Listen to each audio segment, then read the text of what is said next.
મારું નામ રેખાબેન, હું કેન્સર પીડિત દર્દી છું ને ડોઝ પાછો કેન્સર ટ્રીટમેન્ટ કરી, તકલીફ હતી વધારે, ડોઝ શેક ને ઓપરેશન બધું થઈ ગયું, ઉટલો માર્યો તો પાછા ડોઝ આવ્યા, માથાના વાળ ને બધું વયું ગયું હતું, પણ થોડીક તકલીફ હતી વધારે શરીરમાં. પછી ગામા પ્રોડક્ટની જાણ થઈ એટલે એ લોકો અમને ઘરે આવીને દવા દઈ ગયા છે.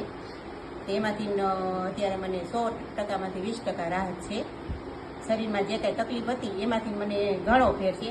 માથાના વાળે આવી ગયા ત્યારે એટલા આવી ગયા છે, એટલે આમાં મને લાગે સારું લાગે છે અને શરીરમાં થોડી સ્ફૂર્તિ, તાકાત. અને એની પ્રોડક્ટમાં મને આમ તો 100%માંથી 20% તો વિશ્વાસ અત્યારે બેસી જ ગયો છે. એટલે હવે આ ચાલુ રાખીશ એટલે મને